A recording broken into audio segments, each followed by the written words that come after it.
नमस्कार दोस्तों, ocean network में आपका स्वागत है। मैं हूं ओमकार चौधरी और प्रियंका वाड्रा आजकल मीडिया की सुर्खियां बटोर रही हैं और वजह ये है कि उत्तर प्रदेश में कहीं कुछ भी होता है तो वो पहुंच जाती हैं और मीडिया तो उनको नवाजने के लिए, उनको लाइमलाइट में रखने के लिए हमेशा तैयार है। प्रिंट मीडिया भी, इलेक्ट्रॉनिक मीडिया भी, ऑनलाइन पोर्टल भी, वो बिल्कुल पूरे मनोयोग से आजकल प्रियंका वाड्रा की कवरेज करने में लगे हुए हैं। वो जो भी बातें करती हैं योगी सरकार के बारे में, मोदी सरकार के बारे में, वाल्मीकि समुदाय के बारे में, महिलाओं के बारे में, उसको बड़ा प्रमुखता से प्रकाशित और प्रसारित किया जा रहा है। शायद कांग्रेस के 10 जनपद परिवार को इस समय मीडिया की इस रहमदिली और दरियादिली की सबसे ज्यादा जरूरत है और वो लुटियन मीडिया ठीक तरीके से उनकी जो जरूरतें हैं उसको पूरा करने में लगा हुआ है।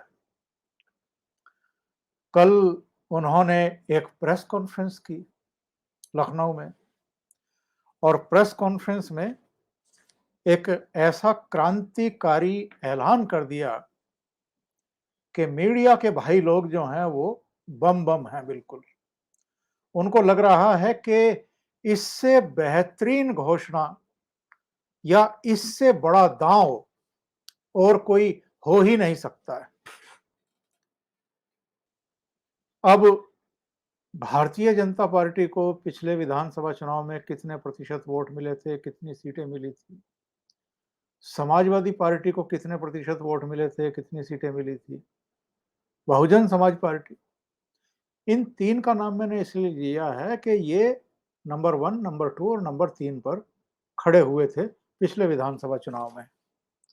और कांग्रेस को कितनी सीटें मिली थी, कितने प्रतिशत वोट मिले थे, कितना वोट शेयर मिला था, आपको जानकर के ताज्जुब होगा कि बहुत लंबे समय तक उत्तर प्रदेश पर भी शासन करने वाली कांग्रेस पार्टी और केंद्र में भी जब वो सत्ता में आई तो उसको उत्तर प्रदेश ताकत देता रहा लोकसभा सीटों के जरिए। इनके परिवार से ही, यानी 10 जनपद के परिवार से ही, चाहे नेहरू जी हों, इंदिरा गांधी हों, राजीव गांधी हों या सोनिया गांधी हों और उसके बाद फिर राहुल गांधी हों, सबको लोकसभा में अगर पहुंचाया तो वो उत्तर प्रदेश है। हाँ, एक आध चुनाव इंदिरा गांधी भी उत्तर प्रदेश के बाहर लड़ी और एक चुनाव सोनिया गांधी भी उत्तर प्रदेश से बाहर लड़ी। लेकिन अगर कुल मिलाकर के देखें तो उत्तर प्रदेश इनको ताकत देता रहा। पर इन्होंने तो ठीक तरीके से उस अमेठी की भी सुध नहीं ली, उस रायबरेली का भी विकास नहीं किया जो इनको चुन करके भेजता रहा। और फूलपुर, फतेहपुर और जो इनका परिवार का दूसरा अंग है, यानी संजय गांधी के परिजन, संजय गांधी की पत्नी मेनका गांधी, उनके बेटे वरुण गांधी, वो पीलीभीत से, सुल्तानपुर से चुनाव जीतते रहे, लड़ते रहे, लेकिन वहां भी कोई बड़ा परिवर्तन देखने को मिला हो ऐसा नहीं है। पर वो कहते हैं ना कि सब कुछ लुटा के होश में आए तो क्या किया। तो जब सब कुछ लुट गया और पिछले लोकसभा चुनाव में अमेठी से राहुल गांधी भी हार गए और विधानसभा चुनाव में केवल 6.5% वोट और 7 विधानसभा सीटें मिली, तो इनको समझ में आया कि सब कुछ तो पैरों के नीचे से निकल चुका है। ऐसे में ज़ाहिर है घर में तीनों सिर जुटा करके बैठे होंगे कि क्या किया जाए? क्योंकि उत्तर प्रदेश से कांग्रेस तो पूरी तरीके से आउट हो गई और भारतीय जनता पार्टी इन हो गई। 2014 के लोकसभा चुनाव में कांग्रेस को केवल अमेठी और रायबरेली सीटें हासिल हो पाई थी। 2019 में तो केवल एक सीट रायबरेली की मिल पाई। अमेठी में राहुल गांधी को लोगों ने हरा दिया। और भारतीय जनता पार्टी, नरेंद्र मोदी खुद वाराणसी से लड़े और इसका असर पूरे उत्तर प्रदेश पर दिखाई दिया। केवल पूर्वी उत्तर प्रदेश की बात नहीं कर रहे हैं, पूरे उत्तर प्रदेश पर 70 से ज्यादा सीटें मिली 2014 में और 63-64 सीटें मिली 2019 में। अब 10 जनपद परिवार चाहता है कि उत्तर प्रदेश में किसी तरीके से फिर से पैर जमाए जाएं, फिर से लोगों को जोड़ा जाए। ये 10 जनपद परिवार अच्छे तरीके से जानता है और ये लुटियन मीडिया भी जानता है, जो इनको इतना कवरेज दे रहा है जितना अखिलेश यादव और मायावती को भी नहीं दे रहा है, जो कि इस समय कांग्रेस से बहुत बड़ी ताकत है। कांग्रेस के मुकाबले तो कहीं बड़ी ताकत है। लेकिन कवरेज किसको मिल रही है? फोटोग्राफ किसके छप रहे हैं? बड़े बड़े हेडिंग लगा करके और क्रांतिकारी फेरबदल के कयास कौन लगा रहा है? मीडिया किसको लेकर के लगा रहा है? प्रियंका वाड्रा को लेकर के। और उनकी तुलना उनकी दादी इंदिरा गांधी से की जाती है, इंदिरा गांधी की नाक से की जाती है। इंदिरा गांधी जैसे हाव भाव हैं, वैसे ही तौर तरीके हैं, वैसे ही तेवर हैं। पता नहीं क्या क्या छापा जा रहा है। प्रियंका वाड्रा, राहुल गांधी, सोनिया गांधी और कांग्रेस के जो भी रणनीतिकार हैं, उनको अच्छे तरीके से पता है कि भारतीय जनता पार्टी 40% से ज्यादा वोट शेयर अभी भी अपने पास रखे हुए हैं। समाजवादी पार्टी के पास भी यादव और मुस्लिम वोट तो हैं ही, और मायावती के पास, बहुजन समाज पार्टी के पास दलित वोट बैंक है, वो तो कहीं गया नहीं है। लेकिन कांग्रेस के पास क्या है? एक जमाने में कांग्रेस के पास दलित हुआ करते थे, ब्राह्मण हुआ करते थे, मुस्लिम हुआ करते थे, लेकिन अब तो इनमें से कोई भी नहीं है। यानी कांग्रेस का कोई इस समय बेस वोट बैंक नहीं है। तो ऐसे में प्रियंका वाड्रा एक नया दांव लेकर के आई है। और ये नया दांव क्या है? नया दांव है, प्रदेश में महिलाओं को 40% टिकट देगी कांग्रेस। यानी 403 में से 161 कैंडिडेट महिला होंगे। इनको लगता है कि इस घोषणा से तो कांग्रेस हर घर तक अपनी रीच बना लेगी। भले ही 161 कैंडिडेट उतारने का ये नायाब दांव लेकर के, नुस्खा लेकर के आई हैं, लेकिन इनको लगता है कि अब तो उत्तर प्रदेश के हर घर में कांग्रेस घुस जाएगी, क्योंकि हर घर में महिला तो है ही। वो बहू के रूप में भी है, पत्नी के रूप में भी है, बेटी के रूप में भी है, मां के रूप में भी है। कितना आसान लग रहा है 10 जनपद परिवार को कि हम उत्तर प्रदेश को फतेह कर सकते हैं। कुल मिलाकर के 6.5 करोड़ जनसंख्या महिलाओं की है उत्तर प्रदेश में। तो इनको लग रहा है कि ये तो बहुत अच्छा है। मतलब 6.5 करोड़ महिलाओं की नहीं, महिला मतदाताओं की संख्या 6.5 करोड़ है। तो इसमें फ़र्क करना पड़ेगा। तो प्रियंका वाड्रा ने क्या कहा प्रेस कॉन्फ्रेंस में? उन्होंने कहा कि अगर मेरा वश चलता तो मैं 50% टिकट महिलाओं को दे देती। अब इस सोच के पीछे क्या है? आज के अखबारों में विश्लेषण छपने शुरू हो गए साहब। दैनिक भास्कर ने तो झड़ी लगा दी और उसने तो पूरा हिसाब किताब जो है वो करना शुरू कर दिया कि कांग्रेस और प्रियंका वाड्रा जो हैं वो पिछले 6 महीने से इसकी तैयारी कर रही थी। यानी महिलाओं को 40% टिकट देने का ऐलान अगर कांग्रेस ने कर दिया है, प्रियंका वाड्रा ने कर दिया है, तो इसकी तैयारी तो वो पिछले 6 महीने से कर रही थी। और कैसे कर रही थी? तो अखबार लिखता है कि सोनभद्र की पीड़िता, हाथरस कांड की मां का दर्द, लखीमपुर हिंसा में मारे गए पत्रकार की बेटी वैष्णवी का जिक्र भी उन्होंने प्रेस कॉन्फ्रेंस में किया।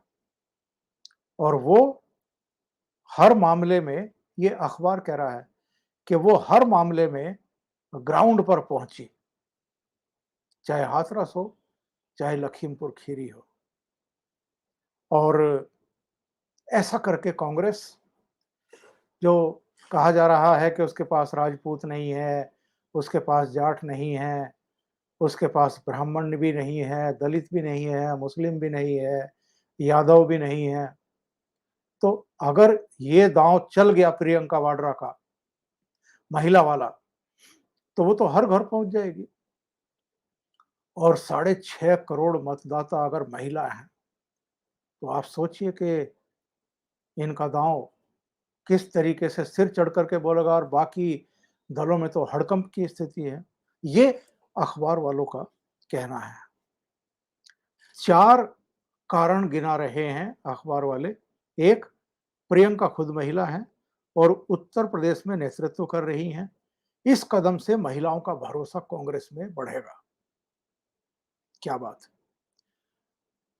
दूसरा, प्रियंका उत्तर प्रदेश में खुलकर फैसले ले रही हैं, उनके साथ आने से महिलाओं की उम्मीदें बढ़ेंगी। तीसरा, दूसरे मुद्दों को पीछे रखकर महिला प्रधान मुद्दों को हमेशा वो तरजीह देती रही हैं। इससे महिलाएं उन्हें यूपी का चेहरा मानेंगी। चौथा, चुनाव नजदीक आ रहे हैं, महिलाओं की बातें कम हो रही हैं, इसलिए सत्ता पक्ष से पहले प्रियंका वाड्रा ने महिला कार्ड खेल दिया। ये अखबार जब इस तरह की स्तुति करते हैं 10 जनपद परिवार की, प्रियंका वाड्रा की,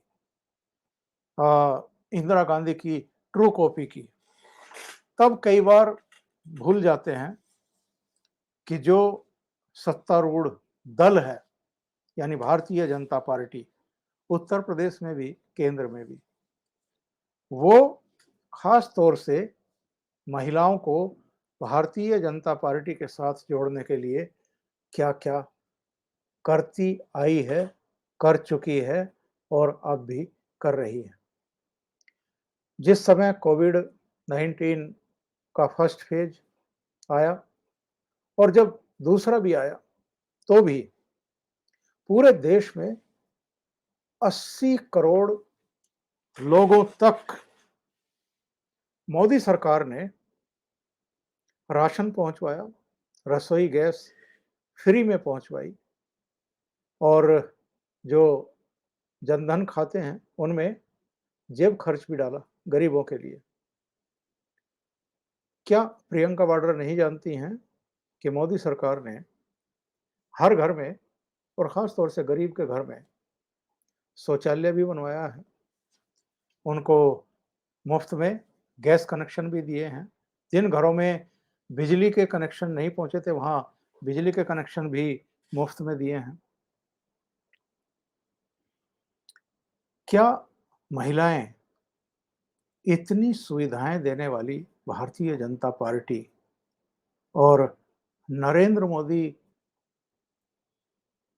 सरकार को या योगी सरकार को वोट देने के बजाय प्रियंका वाड्रा को और कांग्रेस को वोट देगी, जो किसी किसी दुर्घटना के बाद कैमरामैन को लेकर के किसी के घर पहुंचती हैं और महिलाओं को अपने सीने से लगा करके फोटोग्राफ खिंचवाती हैं, वीडियो बनवाती हैं और फिर उनको सोशल मीडिया पर मुख्य धारा के मीडिया में प्रकाशित और प्रसारित करवाती हैं, सिर्फ ये दिखाने के लिए कि हम कितने संवेदनशील हैं। लेकिन इनकी संवेदनशीलता तब कहाँ चली जाती है, जब राजस्थान में किसी दलित को क्रूरता के साथ पीट-पीट करके मार दिया जाता है। जब दलित युवतियों के साथ सामूहिक बलात्कार होता है, उनकी हत्याएँ कर दी जाती हैं, तब ये वहाँ क्यों नहीं जाते हैं? केवल उत्तर प्रदेश में ही क्यों जाते हैं? क्या जो आम पब्लिक है, वो इतनी नासमझ है, इन्होंने इतनी मूर्ख मान लिया है कि उनको अब ये भेद करना नहीं आता है कि दिखावा कौन कर रहा है और एक्चुअल में उनके लिए काम कौन कर रहा है? और प्रियंका वाड्रा ने ये ऐलान करते हुए, यानी 403 सीटों में से 161 सीटों पर महिला उम्मीदवार उतारने का ऐलान करने से पहले क्या ये सोचा कि इससे उन 161 सीटों पर टिकट की उम्मीद लगाए बैठे हुए कांग्रेस के नेताओं का क्या हाल होगा, क्या फैसला होगा?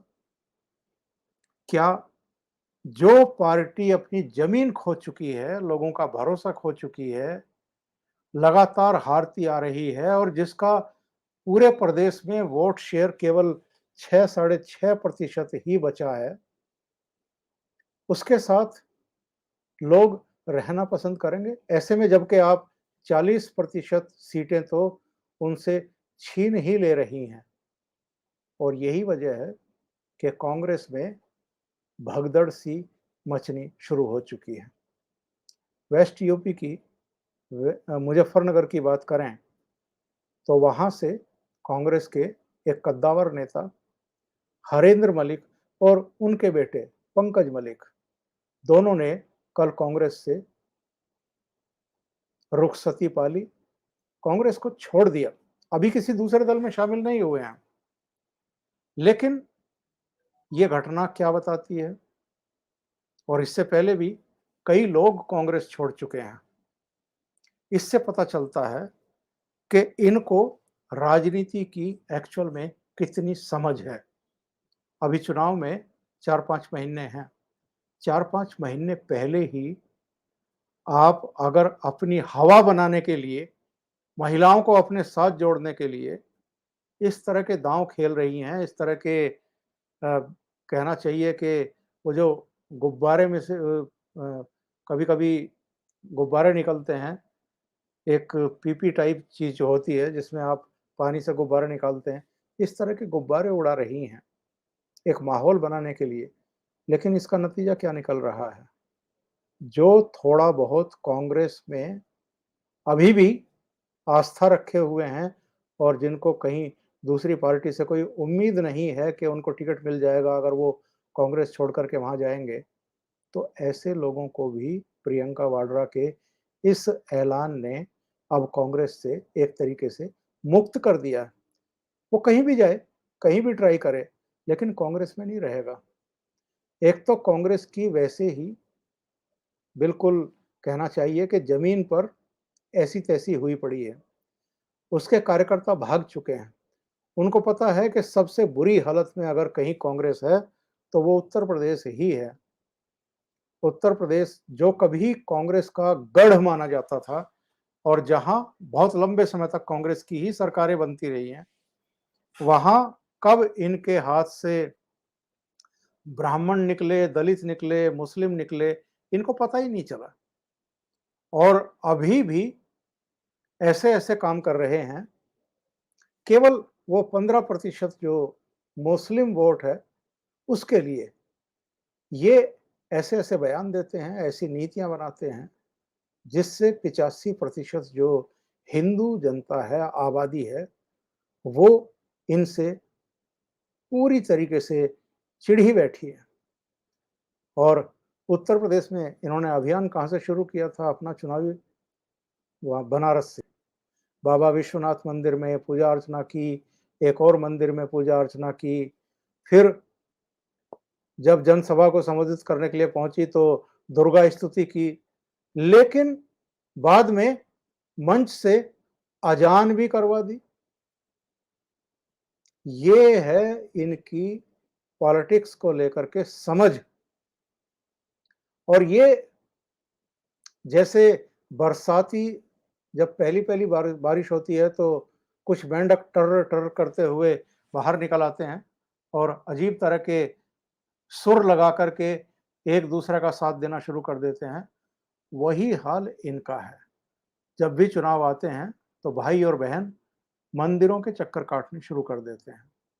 लेकिन एक चुनाव से दूसरे चुनाव के बीच में कभी आपने नहीं सुना होगा कि कोई सा बहन, कोई सा भाई या इनकी बहन कहीं किसी मंदिर में जाकर के पूजा अर्चना करते हुए देखे गए हों।